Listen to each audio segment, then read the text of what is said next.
छाती पे हाथ रखने वाले बहुत मिलेंगे, कंधे पे हाथ रखने वालों की कमी है। आज किसी स्त्री पर कोई संकट आ जाए, सुनो सच्चाई समाज की बोल रहा हूं। आज किसी स्त्री पर कोई संकट आ जाए, जैसे किसी का पति चल बसा भगवान के घर और छोटे छोटे बच्चे हैं और कमाई का कोई स्रोत नहीं है, स्त्री माना कि बेसहारा सी हो गई है ना, बच्चे छोटे हैं, कैसे खाए कैसे पढ़ाए, कोई सहारा नहीं। तो ऐसी बेसहारा स्त्री के कंधे पे हाथ रखने वालों की बड़ी कमी है, लेकिन उसकी छाती पे हाथ रखने वाले बहुत मिल जाएंगे। छाती पे हाथ रखने वाले बहुत होंगे, पर कंधे पे हाथ रखने वाले कम है। इसलिए कहता हूं कि किसी के कंधे पे हाथ रख के ये कहो कि तुम चिंता ना करो, हम तुम्हारे साथ हैं। जब आप किसी के कंधे में हाथ रख के ये कह देते हैं कि तुम चिंता ना करो, हम तुम्हारे साथ हैं, तो भगवान भी आपके कंधे में हाथ रख के कह देते हैं फिर तू भी चिंता मत कर, मैं भी तेरे साथ हूं।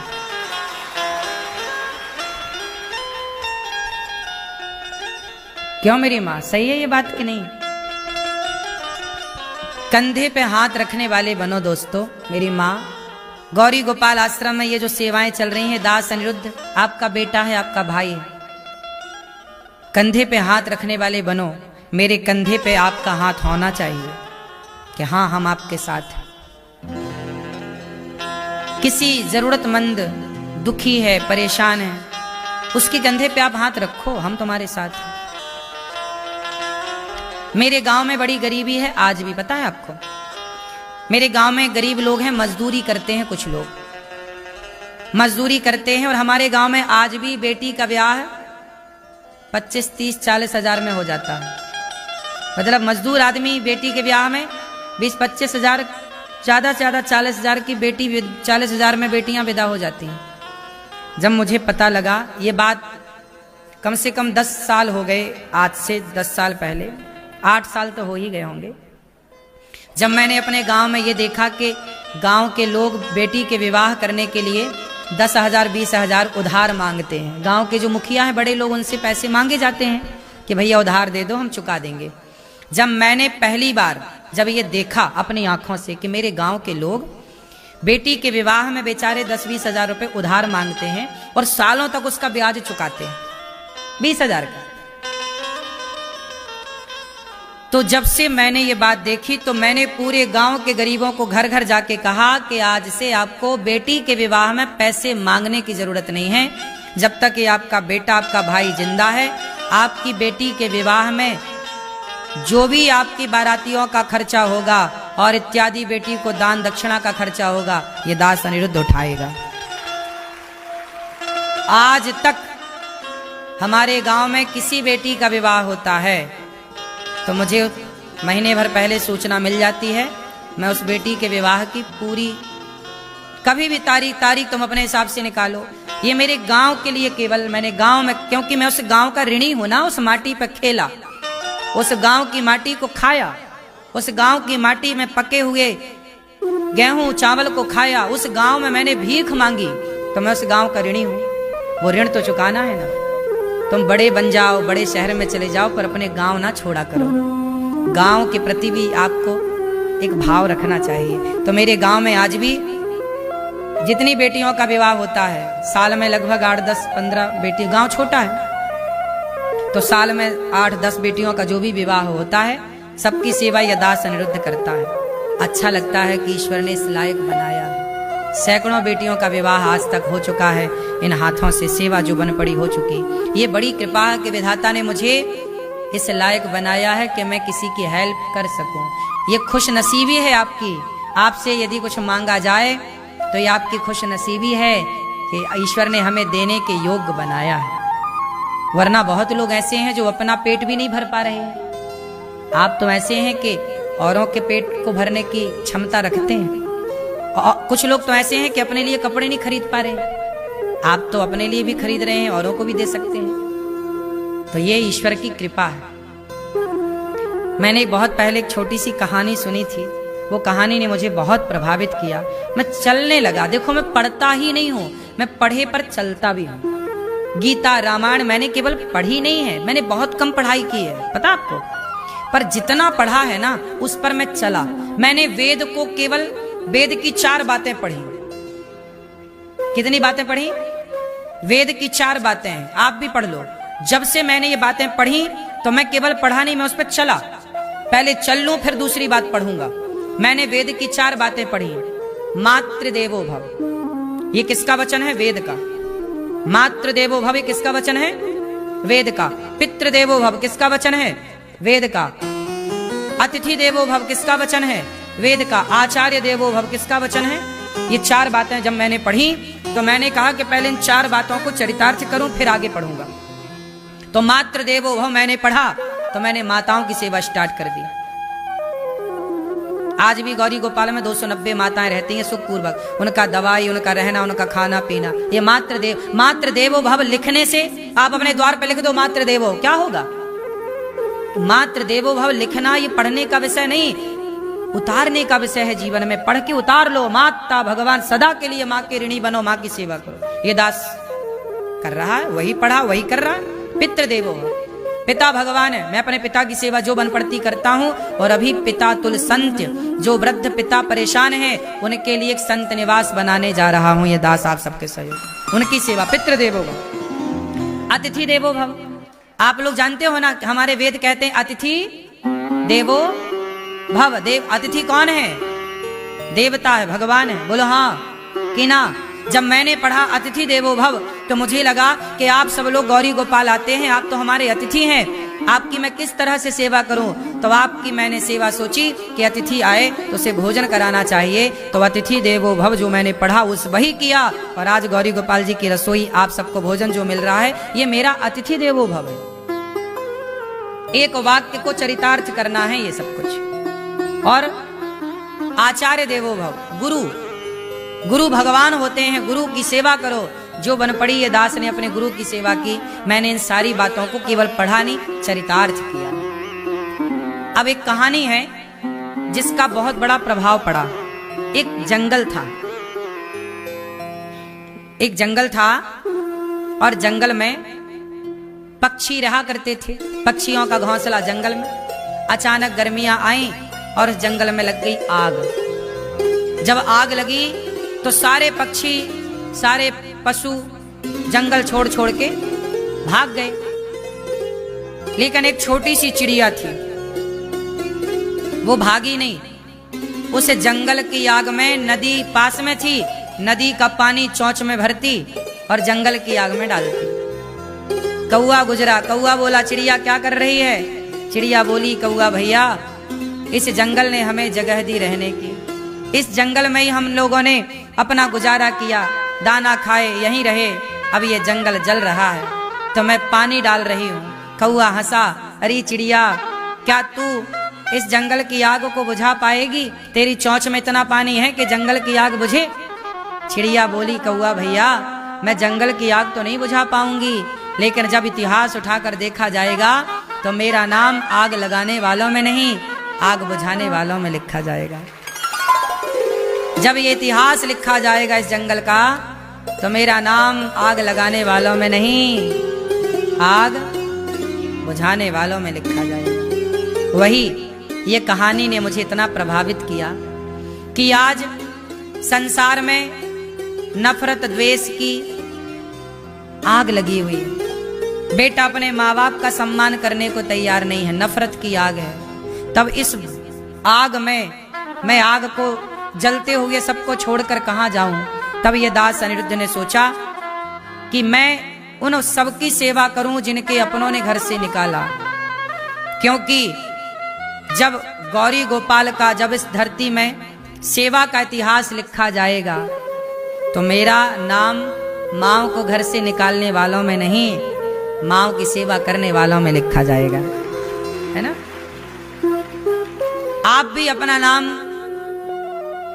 अच्छे कामों में लिखवाइएगा कि आपका भी नाम लिखा जाए अच्छे काम में। जीवन है साहब, सब तरह से जिया जा सकता है। शराब के नशे में भी जिंदगी गुजर सकती है और भक्ति के नशे में भी जिंदगी गुजर सकती है। सेवा के नशे में भी जिंदगी गुजर सकती है। आप किस नशे में गुजारना चाहते हैं? सारे रास्ते खुले हैं आपके लिए। जब धुंधकारी का उद्धार हुआ, भगवान के 24 अवतारों का वर्णन हुआ और नारद जी बोले मैं दासी पुत्र था, पर भागवत सुना, संतों की संग किया तो मैं ब्रह्मा पुत्र बन गया। ये नारद जी पिछले जन्म में दासी पुत्र थे, पर सेवा की संतों की तो ब्रह्मा पुत्र बने, देवर्षि नारद कहलाए। देवताओं के ऋषि हैं देवर्षि, देवताओं के भी ऋषि हैं नारद जी, है ना। अब नारद जी ने व्यास जी को कहा भागवत लिखो। ये भागवत जी जो आप सुन रहे हैं, ये भागवत जी वेद व्यास जी ने नारद जी से सुनकर लिखी।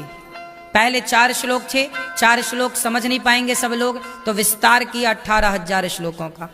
कहां से शुरुआत की भागवत जी की वेद व्यास जी ने? महाभारत के युद्ध से। महाभारत का युद्ध जो है ये हमें, अच्छा महाभारत का युद्ध सुनना चाहिए, पढ़ना चाहिए कि नहीं? सुनना नहीं पढ़ना चाहिए? महाभारत के बारे में सुनना पढ़ना चाहिए या नहीं? बोलो बोलो, क्यों सुनना चाहिए? महाभारत की कथा क्यों सुननी चाहिए, क्यों पढ़नी चाहिए? आज समाज में ये अफवाह फैला दी कि महाभारत नहीं पढ़ना चाहिए। भाई क्यों नहीं पढ़ना चाहिए? पढ़ोगे तो आपको ये ज्ञान होगा कि किस गलती से महाभारत होता है, फिर वो गलती आप नहीं करेंगे तो आपके जीवन में महाभारत नहीं होगा। ज्ञान तो चाहिए ना। महाभारत सबसे बड़ा ज्ञान का स्रोत है। ज्ञानी बनना है तो महाभारत पढ़ लो।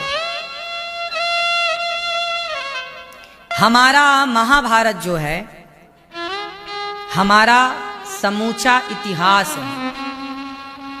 भारत कैसा था, क्या था भारत में, महाभारत में सब कुछ वर्णन है। क्या क्या आविष्कार पहले थे, आज के आविष्कार तब के आविष्कारों में क्या अंतर था बताओ। पहले के जमाने में मिसाइलें थी कि नहीं, परमाणु था कि नहीं? पहले के जमाने में भी मिसाइलें थी, परमाणु थे, नाम अलग थे। ब्रह्मास्त्र क्या है? परमाणु। आग्नेयास्त्र क्या है? मिसाइलें। तमाम तरह की उस जमाने में भी इनका प्रयोग हुआ। महाभारत के युद्ध में नहीं हुआ? राम रावण के युद्ध में कितने अस्त्र शस्त्रों का, खतरनाक चीजों का प्रयोग हुआ है। हमारा भारत कैसा था? हमारे ऋषि मुनि जंगल में क्यों रहते थे? क्यों? हमारे ऋषि मुनि, पहले के लोग कहां रहना पसंद करते थे? जंगलों में। ऋषि मुनि कहां थे? जंगलों में। क्या आप बता पाओगे कि जंगल में क्यों रहते थे लोग? क्यों भैया? पहले के ऋषि मुनि लोग जंगल में क्यों रहते थे? आप बताओ। हैं? ठीक है, शांति। दूसरा, मैया पहले के लोग जंगल में काहे रहते थे मेरी माँ? बोलो। हैं? मोह से मुक्त होने के लिए। ठीक है, आप बताओ चश्मा वाले भैया। बैठे बैठे। पहले के ऋषि मुनि, पहले के लोग भी जंगल में ही रहते थे। पहले गांव कहां थे? जंगल के बीच में ही गांव था। गांव क्या था भाई? मैंने बचपन में देखा, मेरे गांव में इतने पेड़ पौधे थे, इतने वृक्ष थे। अब तो इतने कम हो गए कि अब हमारे गांव से जो गांव 2 किलोमीटर दूर था, जो कभी दिखता नहीं था, अब वो गांव दिखने लग गया, क्योंकि बीच में जो पेड़ थे, जंगल था, सब कट गए। पहले गांव कहां थे? जंगल में। पहले के लोग जंगल में ही रहते थे। क्यों? कारण सुनो। क्योंकि जंगल में रहने के फायदे ये हैं कि शुद्ध हवा, शांति, शुद्ध पानी नदियों का, झरने का। हमारे गांव में मैंने देखा, होश संभाला, हमारे गांव में नदी भी है और तालाब भी है। हम लोग उस तालाब में नहाते थे और तालाब का ही पानी सबके घर में पीने में प्रयोग होता था, या नदी का पानी सबके घर माताएं ले आती थी। फ्रंट पे बीच में तालाब था, चारों तरफ गांव था। सबके घर की दाल तालाब के पानी से पकती थी।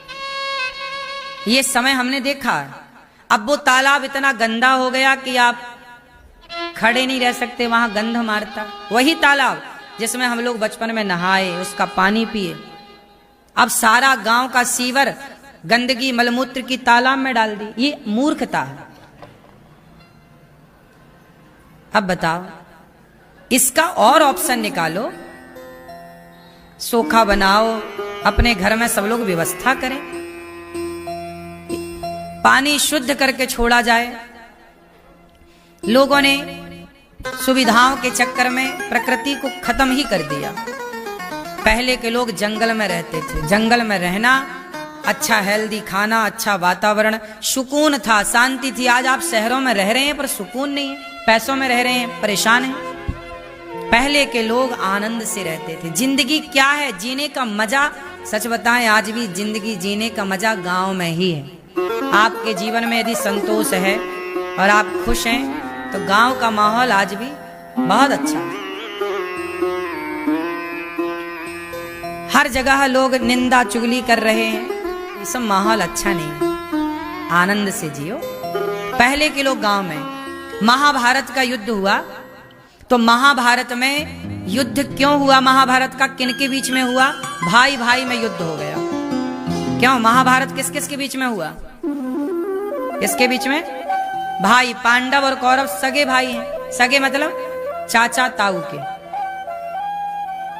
ताऊ मतलब धृतराष्ट्र और चाचा मतलब पांडु। पांडु और धृतराष्ट्र सगे भाई हैं। और दोनों के बेटे, धृतराष्ट्र के 100 बेटे हुए कौरव और पांडु के 5 बेटे हुए पांडव। युद्ध हुआ जमीन जायदाद को लेकर। पांडवों की संपत्ति हड़प ली कौरवों ने और पांडवों ने मांगा तो बोला दुर्योधन के मैं सुई की नोक बराबर भी बिना युद्ध के नहीं दूंगा। देखो, लड़ना समझदारी है क्या? मैं आपसे पूछ रहा हूं, बताओ, लड़ना समझदारी है? अब यूक्रेन और रसिया लड़ रहे हैं, क्या पाए लड़के? दोनों की अर्थव्यवस्था डाउन हो गई कि नहीं? दोनों, किसी को ज्यादा किसी को कम नुकसान तो दोनों को हुआ। इस युद्ध से वो कम से कम 50 साल पीछे चले गए। बोलो हाँ कि ना? मजा कौन ले रहा है? यूक्रेन रसिया लड़ रहे हैं और कुछ देश मजे ले रहे हैं। वो कह रहा हमसे हथियार खरीदो। हम, कुछ लोग चाहते हैं कि आप लड़ो और हम मजे लें। इसलिए समझदार वो हैं जो लड़ाई झगड़े से दूर रहें। कभी अपने को इतना अनकंट्रोल ना कर लेना कि किसी लड़ाई में आप इन्वॉल्व हो जाएं। कोई लड़ाई में आप ना रहें, कोई लड़ाई ही ना हो। क्यों? कोई लड़ रहा है, आप दूर हो जाइए, मत रहिए। क्योंकि लड़ाई कोई लड़े, आप खड़े भी रहेंगे तो आपका नाम आ जाएगा कि आप भी थे। और लड़ना ये कुत्तों के काम थे। लड़ता कौन है? मैया, लड़ता कौन है? कुत्ते लड़ते हैं गली के। लड़ना काम कुत्तों का था। आप जैसे समझदार लोगों का काम लड़ना नहीं था। लेकिन अब कुत्तों का काम आप कर रहे हैं और आपके काम अब कुत्ते कर रहे हैं। बढ़िया गद्दों में सो रहे हैं, गाड़ियों में चल रहे हैं। इंसानों का काम आजकल कुत्ते कर रहे हैं। मैडम मुंह चाट रही है कुत्ते का और कुत्ता भी चाट रहा है मैडम का मुंह। हाँ या ना? आजकल लोग कुत्तों से मुंह चटवा रहे हैं। तो आजकल जो काम कुत्तों का था वो आदमी करने लग गया। बात बात पे झगड़ा। और इंसानों के काम आजकल कुत्ते कर रहे हैं।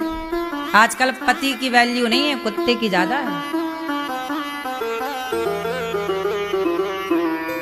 विदेशों, भारत में तो फिर भी ठीक है, पूरा ठीक नहीं है। विदेशों में तो पति कुछ नहीं है, जो है सब कुत्ता है। हाँ या ना? विदेशों में बड़ा कल्चर है कुत्ता का, बिल्ली का। सबके घर कुत्ता होगा, बिल्ली होगी।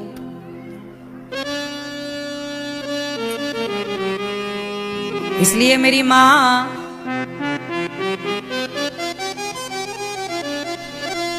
भाई भाई में लड़ाई ना हो, इसके लिए क्या करना चाहिए? धृतराष्ट्र जी ने गलती बड़ी कर दी। महाभारत का युद्ध हुआ, किसकी गलती से हुआ? किसकी गलती से? क्यों मैया, किसकी गलती से महाभारत हुआ है? धृतराष्ट्र। बहुत गलत लोग थे, सबके नाम बताऊंगा। धृतराष्ट्र की गलती थी महाभारत में कि उन्होंने पांडवों का अधिकार नहीं दिया। कहा यह गया था कि तुम 12 साल का वनवास पूरा कर लो, 1 वर्ष का अज्ञातवास पूरा कर लो, फिर हम तुम्हें हस्तिनापुर इंद्रप्रस्थ लौटा देंगे। इंद्रप्रस्थ मतलब दिल्ली। पांडवों का दिल्ली में था, हस्तिनापुर मेरठ मतलब कौरवों की थी। तो जुआ में कौरवों ने पांडवों का छीन लिया। जब द्रौपदी के कपड़े उतारे तो द्रौपदी बोली मैं श्राप दे दूंगी। तो धृतराष्ट्र बोला अच्छा मैं जो जीता हूं सब तुम्हें दे दूंगा, पर शर्त रख दी कि 12 साल का पहले वनवास जाओ, 1 वर्ष का अज्ञातवास जाओ। इसलिए भेजा था पांडवों को वनवास कौरवों ने कि ये जंगल जाएंगे, मर जाएंगे वहीं। जंगल में शेर खा जाएगा, सांप बिच्छू, ये मर जाएंगे। लेकिन जिसे बचाए भगवान उसे मारे कौन? तुम दूसरों का बुरा करके बचोगे कब तक? पांडवों ने जब 12 साल का वनवास, 1 वर्ष का अज्ञातवास पूरा किया तो पांडवों ने कहा कि अब दो हमारा, आपने बोला था कि हमारा सत्ता हमारी राज्य लौटाएंगे, दो। दुर्योधन बोला सुई की नोक बराबर नहीं। पहले तो आप बोले दूंगा, फिर बोले नहीं दूंगा, ये तो गलत बात। तब भगवान कृष्ण शांति दूत बनकर गए कि भैया मान जा। नहीं माना भगवान। भगवान श्री कृष्ण की बात नहीं माना। जब नास मनुज पर छाता है पहले विवेक मर जाता है।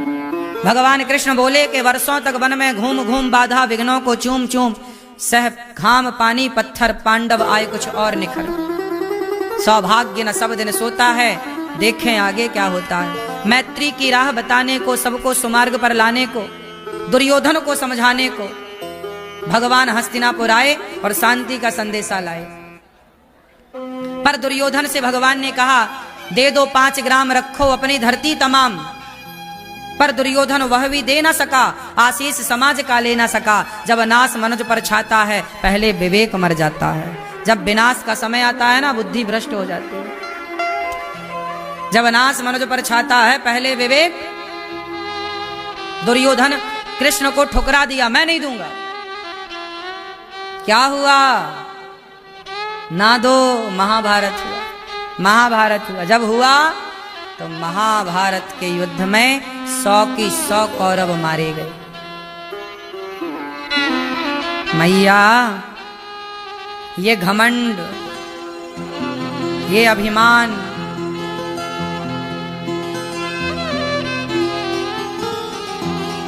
चलेगा नहीं मेरी मां।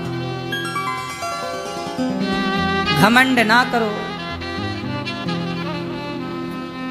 दुर्योधन जैसों का अभिमान समाप्त हो गया। सारा सर्वनाश की स्थिति तक पहुंच गया सब कुछ। सर्वनाश की स्थितियां पैदा हो गईं। महाभारत के युद्ध का मूल कारण है कि पांडवों को अधिकार नहीं दिया गया। इसलिए कहता हूं झगड़ा ना हो, ऐसा प्रयास करना चाहिए।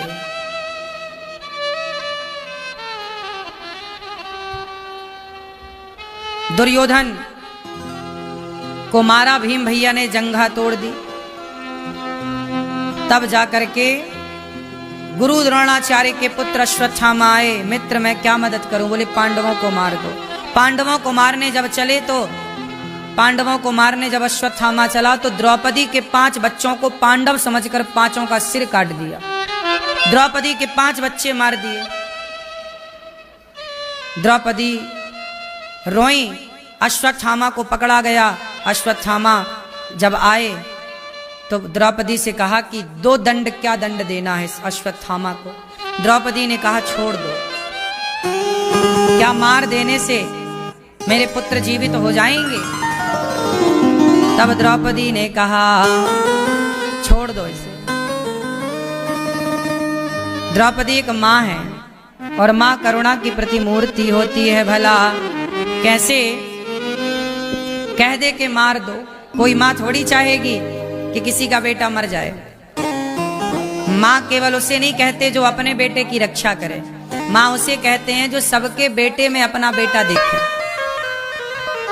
सबके बच्चे में अपना बच्चा देखे। अपने बच्चे में अपना बच्चा तो सब देख रहे हैं, सब बच्चों के प्रति वही ममता हो, वही प्रेम हो, यही तो माँ है।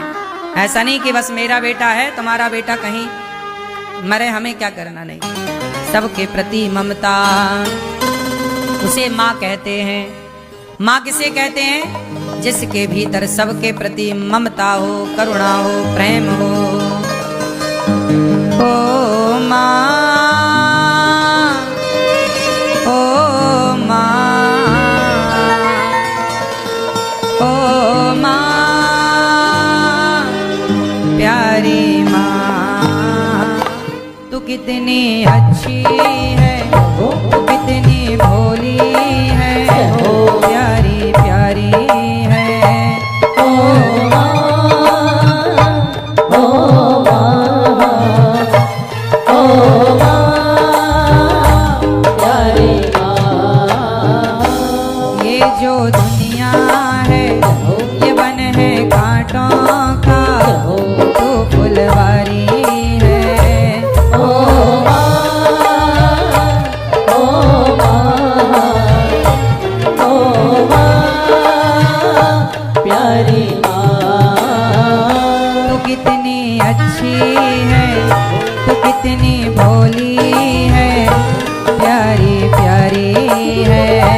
ओ माँ, ओ माँ, ओ माँ, प्यारी माँ।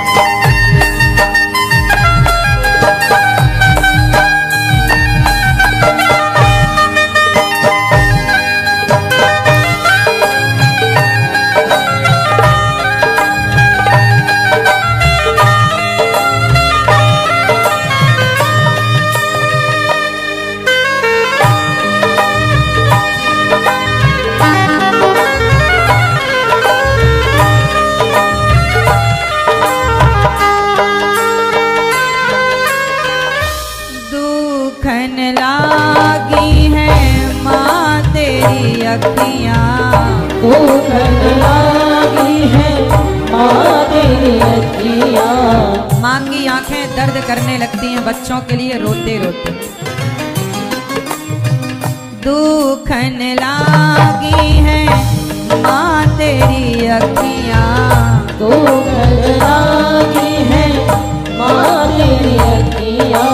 मेरे लिए जागी है तू, मेरे लिए जागी है तू, सारी सारी रतियाँ मेरी निंदिया पे हो, अपनी निंदिया भी हो तूने वारी है। ओ माँ, ओ माँ, ओ माँ, प्यारी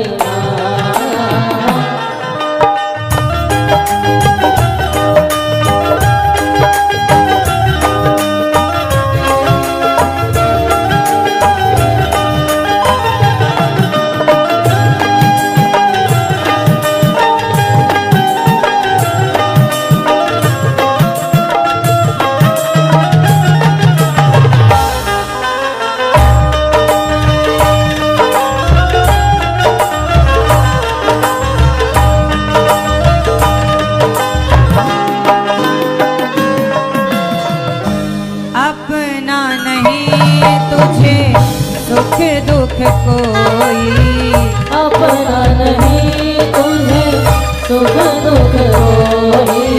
माँ का अपना कोई सुख नहीं, कोई दुख नहीं। हंसती है बच्चों के लिए, रोती है बच्चों के लिए।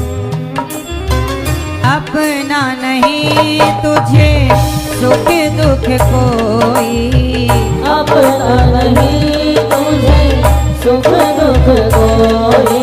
मैं मुस्काया तू मुस्काई, मैं रोया तू रोई। मेरे हंसने पे मेरे रोने पे तू बलिहारी है।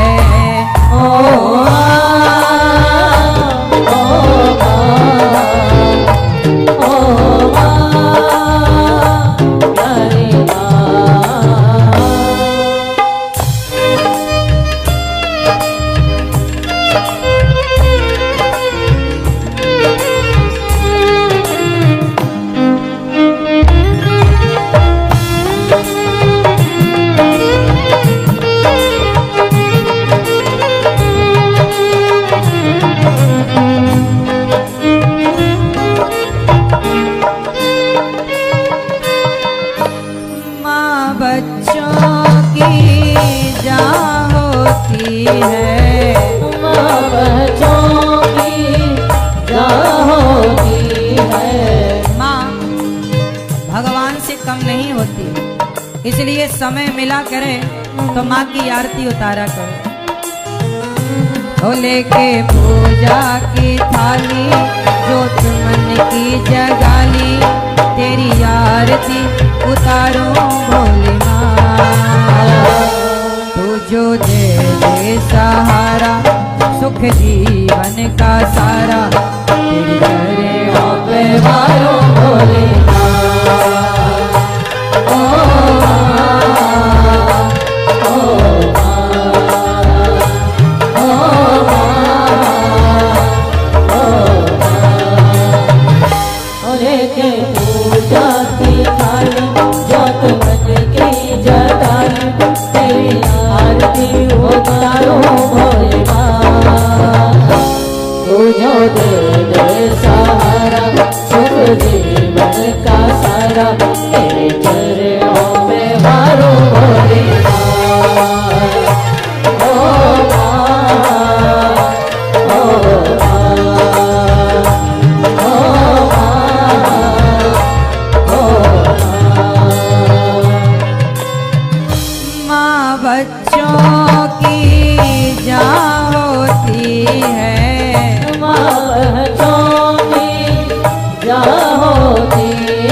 किस्मत वाले जिनकी माँ होती है, कितनी सुंदर है, कितनी शीतल है, प्यारी प्यारी है।